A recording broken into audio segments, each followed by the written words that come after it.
चलिए आज हम लोग बात कर रहे हैं मनरेगा की।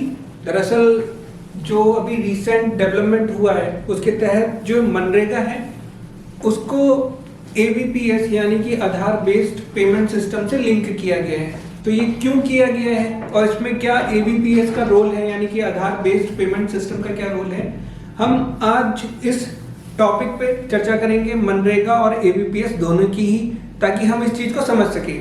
तो सबसे पहले हम ये समझते हैं कि क्या न्यूज रही है।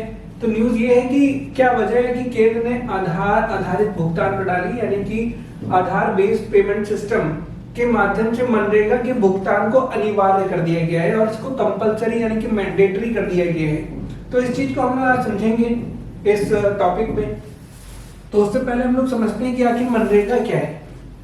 जाहिर सी बात है, हम लोगों को पता है ये एक बहुत ही एम्बिशियस फ्लैगशिप स्कीम रही है भारत सरकार की, जिसमें गारंटी करती है कि हम जो है अगर आप डिमांड करेंगे रोजगार की तो हम रोजगार प्रोवाइड कराएंगे, यानी कि रोजगार की गारंटी हमारी मनरेगा के तहत जो एक्ट लाया गया था 2005 में, उसके तहत हर आम इंसान यानी कि जो नागरिक है भारत का उसको रोजगार की गारंटी देती है।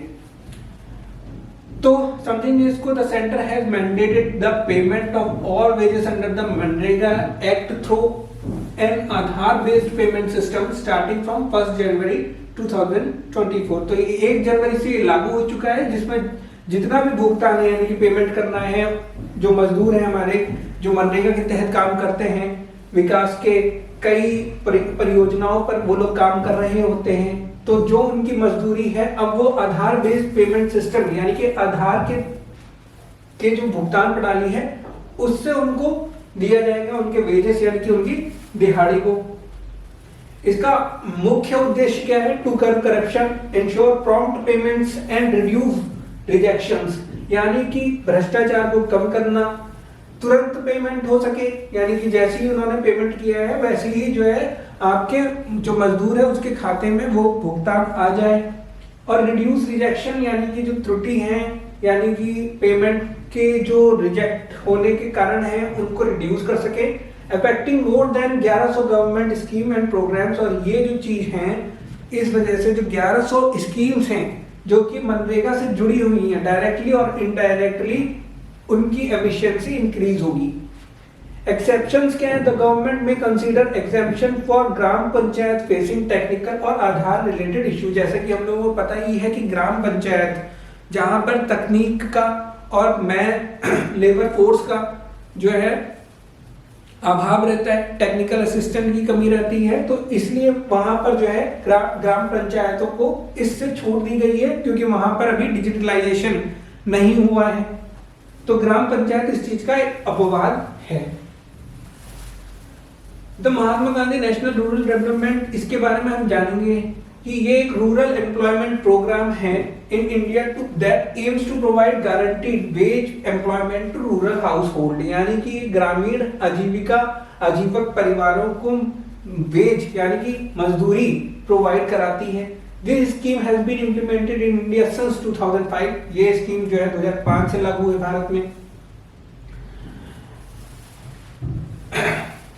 ये कुछ मनरेगा है जिससे हम लोगों को ये पता चलेगा, मनरेगा को समझेंगे कि क्या मनरेगा है और किस प्रकार से मनरेगा काम करती है, और इससे हमारे मजदूरों को या फिर हमारे जो ग्रामीण समाज के लोग हैं उनको किस प्रकार से हेल्प मिलती है, और साथ में मनरेगा कैसे डेवलपमेंट कर रही है, वहां की जितनी भी परियोजनाएं होती हैं अगर उनको इम्प्लीमेंट किए जाए तो उससे कैसे विकास हो रहा है, और विकास से कैसे लोगों की जीविका और आजीविका दोनों मिल रही है, तो उसको हम समझते हैं। तो ये फीचर ऑफ द स्कीम है जिसमें funded by the central government, यानी कि सेंट्रल गवर्नमेंट इसको फंड करती है, जिसका मुख्य उद्देश्य एम्पावरमेंट वीमेन को एम्पावरमेंट करना, यानी कि महिला सशक्तिकरण की बात करता है। टाइम बाउंड लेबर, और जो समय आधारित है वो श्रम पे बेस है। लेबर इंटेंसिव मैनुअल वर्क, यानी कि जहां पर श्रम आधारित मैनुअल वर्क्स है उनके लिए ये स्कीम फायदेमंद है। ट्रांसपेरेंट सिस्टम, यानी कि पारदर्शिता है। Coordinated by local self bodies, यानी कि जो लोकल सेल्फ बॉडीज होती हैं आपकी, जैसे ग्राम पंचायत, जिला पंचायत, इन प्रकार के जितने भी संस्थान हैं उनसे ये निर्देशित है, उनके साथ ये कोऑर्डिनेशन कर रहा है। इसके अलावा जो मनरेगा 2005 है उससे हम लोगों को क्या बेनिफिट है, तो ये देख सकते हैं आप, सारी चीजें इंटरलिंक हैं, यानी कि एम्प्लॉयमेंट एनहेंसमेंट होता है, अगर एम्प्लॉयमेंट जनरेशन होता है तो उससे क्या हो रहा है, एसेट्स क्रिएट हो रही है, यानी कि संपत्ति बन रही है, वीमेन एम्पावरमेंट, महिला सशक्तिकरण हो रहा है, मिटिगेशन ऑफ सीजनल शॉक्स, यानी कि जो सीजनल जो वेरिएशन होते हैं कि जब मानसून आता है तो एग्रीकल्चर होती है और एग्रीकल्चर के टाइम लेबर वहाँ ग्रामीण समाज में आ जाते हैं, परंतु जैसे ही मानसून का टाइम चले जाता है और वो जो है माइग्रेट करके दूसरे शहरों में चले जाते हैं, तो उस चीज को रोकता है।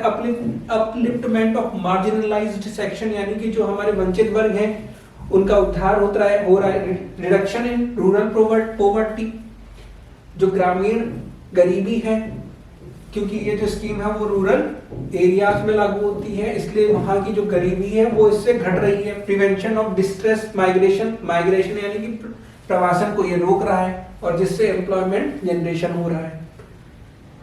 अब बात कर लेते हैं मनरेगा जो है 100 दिन की लीगल गारंटी देती है। अनस्किल्ड वर्कर, जरूरी नहीं कि आपको इसके लिए स्किल होना चाहिए, तो इससे क्या हो रहा है, उनकी जितने भी ग्रामीण परिवार है उनकी आजीविका बन रही है। डिमांड ड्रिवन स्कीम है, यानी कि अगर आप मांग करेंगे कि हमें मनरेगा के तहत रोजगार चाहिए तो आपको रोजगार मिलेगा। सेंट्रल स्पॉन्सर स्कीम है और इसमें क्या है, आपका 60-40 का रेशियो है, वेज एंड मटेरियल का रेशियो आपका 60-40 का है। Employment will be given with in 15 days के अंदर ही आपको एम्प्लॉयमेंट मिल जाएगा, जैसे ही आप डिमांड करेंगे। Social audit has to be done by the gram sabha, social audit होता है, सोशल ऑडिट की से हम लोग इसकी ट्रांसपेरेंसी को आंकते हैं, असेसमेंट करते हैं सोशल ऑडिट से, और वो ग्राम सभा करती है। At least 1/3 of the beneficiary shall be women, 1/3 इसमें जो आरक्षण है वो महिलाओं को दिया गया है। Wages are to be paid according to the minimum wage act 1948 में, न्यूनतम मजदूरी अधिनियम 1948 के तहत ही वेजेस यानी कि दिहाड़ी आपको दी जाएगी। अब समझते हैं ये एवीपीएस क्या है, आधार बेस्ड पेमेंट सिस्टम है क्या। ये 2017 में लागू हुई थी ये वाली स्कीम, आधार बेस्ड पेमेंट सिस्टम, जिसमें आधार को लिंक किया जा रहा है आपके पेमेंट अकाउंट से और उसके तहत ही जो है आप पेमेंट कर पाओगे। कनेक्टिविटी एक लिंक है जो आधार आपको प्रोवाइड कर रहा है, जिससे आपकी सिक्योर पेमेंट हो सके और जिसको दिया जा रहा है उसी के खाते में आधार के तहत जो है भुगतान जाए। तो इससे क्या होगा, ट्रांसपेरेंसी आएगी, ऐसा नहीं होगा कि किसी और के खाते में चले जाए। ABPS utilise the workers 12 digit Aadhaar number, हम सबको पता है कि 12 नंबर का हमारा आधार नंबर होता है, जिसके बारे में जो मजदूर होगा, जो लेबर होगा, उसी का आधार लगेगा, यानी कि उसी पर ही पेमेंट होगा। ठीक है, इसमें कौन कौन से बैंक अकाउंट भी है और साथ में हमारी जो national payment corporation of India यानी कि एनपीसीआई है उसका भी डेटाबेस रिक्वायरमेंट है। Some notable programmes where ABPS is mandatory, Pradhanmantri Ujjwala योजना में भी एबीपीएस के तहत भुगतान हो रहा है, जो हमारी डीबीटी यानी कि सब्सिडी दी जाती है। प्रधानमंत्री आवास योजना के तहत भी एबीपीएस का इस्तेमाल किया जा रहा है। प्रधानमंत्री फसल बीमा योजना और अटल पेंशन योजना में भी एबीपीएस पहले से ही लिंक है और इसी के चलते इसको अब मनरेगा से लिंक किया जा रहा है, क्योंकि हमको पता है कि मनरेगा से ही सबसे ज्यादा श्रमिक रोजगार दिया जा रहा है भारत में। Providing safety net for rural household, यानी कि जो रूरल ग्रामीण जो आजीविका हमारे घर हैं उनको ये सेफ्टी देता है पेमेंट की, जिसमें ये लिखा गया है कि 100 दिन का आपको गारंटेड वर्क मिलेगा। इंप्रूविंग रूरल लाइवलीहुड, यानी कि जो आपकी ग्रामीण आजीविका है उसको इंप्रूव कर रहा है। क्रिएटिंग एम्प्लॉयमेंट अपॉर्चुनिटीज, यानी कि ये रोजगार के साधन उपलब्ध करा रहा है। MNREGA has help reduce unemployment and under employment in rural area, जाहिर सी बात है ये बेरोजगारी को कम कर रहा है MNREGA. Development of agriculture activities such as the construction of bunds, terracing and the improvement of irrigation system have increased agriculture income, यानी कि इन सब चीजों से क्या है, आपका जो कृषि की इनकम है, आय है, वो इंक्रीज हो रही है, क्योंकि जो मनरेगा के तहत काम कर रहे हैं वो ज्यादातर पॉन्ड्स यानी कि तालाब का कंस्ट्रक्शन करते हैं, कनेक्टिविटी के लिए रोड का कंस्ट्रक्शन करते हैं। तो अल्टीमेटली इससे आपके एग्रीकल्चर जो कि रूरल एरियाज की बैकबोन है हमारा कृषि यानी कि एग्रीकल्चर, उसके लिए ये डायरेक्टली और इनडायरेक्टली सबसे बढ़िया चीज है। इंप्रूवमेंट कर रहा है मानव संसाधन और खनिज संसाधन के साथ साथ जितने भी रिसोर्सेस हैं उनको। मनरेगा इन एलिवेटिंग रूरल पॉवर्टी की, रूरल पॉवर्टी यानी कि ग्रामीण गरीबी को कैसे मनरेगा कम कर रही है। तो जाहिर सी बात है इतनी सारी चीजें मैंने आपको बताई ही दी हैं। इसके अलावा भी कुछ बातें हैं जैसे इम्प्रूविंग रूरल इंफ्रास्ट्रक्चर, जाहिर सी बात है हमने बताई दिया। MNREGA has been used to finance a wide range of public works activity including the creation of rural road, water bodies and rural housing, यानी कि जो ग्रामीण घर हैं, रोड हैं और वाटर बॉडीज लाइक तालाब, पॉन्ड, इन सब का निर्माण जो है मनरेगा के तहत किया जा रहा है, जिससे वहां का इंफ्रास्ट्रक्चर यानी कि बुनियादी जो ढांचा है वो इम्प्रूव हो रहा है। सपोर्टिंग रूरल हेल्थ सिस्टम, जो मनरेगा है वो ग्रामीण स्वास्थ्य तंत्र प्रणाली को भी सपोर्ट कर रहा है, जैसे कई हेल्थ फैसिलिटीज और सैनिटेशन सिस्टम का ये क्या कर रहा है, निर्माण कर रहा है। कंस्ट्रक्शन ऑफ टॉयलेट्स जो हम लोगों ने पता ही, और इसके आगे हमारा जो ओपन डिफेकेशन प्लस सिस्टम जो चल रहा है, स्कीम चल रही है, वो भी क्या है, मनरेगा से लिंक है। प्रोवाइडिंग फूड सिक्योरिटी, यानी कि ये खाद्य सुरक्षा को प्रोवाइड करा रही है। रिड्यूसिंग माइग्रेशन यानी कि प्रवासन, जो हमारे ग्रामीण क्षेत्र से अर्बन क्षेत्र की तरफ यानी कि शहरी क्षेत्र की तरफ माइग्रेशन हो रहा है, उसको कम कर रही है। क्योंकि ये जो भी मनरेगा है वो ग्रामीण क्षेत्र की स्कीम है, और ग्रामीण क्षेत्र का विकास होगा तो जो माइग्रेशन जो कि प्रवासन हो रहा है वो नहीं होगा, क्योंकि जो ग्रामीण क्षेत्र होगा उसका क्या हो जाएगा, विकास हो जाएगा, डेवलपमेंट होगा, वहां पे फैसिलिटीज मिलेंगी। अगर वहीं पर रोजगार के साधन उपलब्ध होंगे जैसे कि मनरेगा कर रही है, तो फिर लोग कोई भी रोजगार के लिए दूसरे शहर या गांव में नहीं जाएंगे, तो प्रवासन क्या होगा, रुक जाएगा। इसलिए मनरेगा बहुत इंपॉर्टेंट हो जाती है और अभी तक भारतवर्ष में ये लागू है।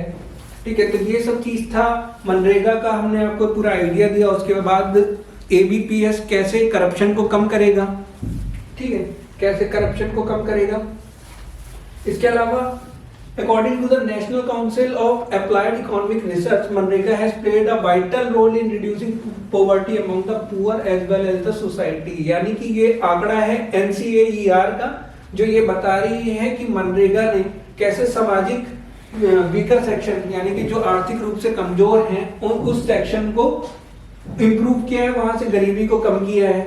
और सबसे ज्यादा इसका फायदा किसको हुआ है, दलित, जनजाति और मार्जिनल फार्मर्स, यानी कि जो हमारे सीमांत किसान हैं उनको। इशू विद मनरेगा के साथ फिर भी कोई ना कोई चैलेंजेस हैं, चुनौतियां हैं। कौन कौन सी चुनौतियां हैं उन सब चीज को हम देखते हैं। Limited coverage not in the urban area, यानी कि जो मनरेगा है वो केवल ग्रामीण क्षेत्र पर ही लागू होती है। Lack of adequate funding, bureaucratic delays, corruption, ये तो एक बहुत कॉमन सी समस्या है कि फंडिंग नहीं होती है। ब्यूरोक्रेटिक डिलेज यानी कि नौकरशाही, विलंब हो रहा है, करप्शन, भ्रष्टाचार हो रहा है। इसके साथ ही लो वेजेस यानी कि जो मजदूरी है वो बहुत ही कम है। लैक ऑफ स्किल्ड जॉब, यानी कि जाहिर सी बात है ये अनस्किल्ड जॉब के लिए ही अप्लाई होती है मनरेगा, और स्किल्ड जॉब में मनरेगा लागू नहीं होती है। Limited impact on poverty reduction, यानी कि गरीबी को कम करने का इसका कम ही प्रभाव हो रहा है मनरेगा का। तो ये सब कुछ चैलेंजेस है मनरेगा के साथ। इसके अलावा despite multiple deadline extension, over 34% of registered job card holders and over 12% of active workers remain ineligible for ABPS as of December 27। यानी कि इसके बाद भी एबीपीएस के लागू होने के बाद भी जो है एबीपीएस से कनेक्टेड जो हमारे मजदूर हैं, हमारे श्रम जिनके पास मनरेगा का कार्ड है, वो उसमें से भी 12% जो है अभी भी एबीपीएस के लिए इनएलिजिबल है।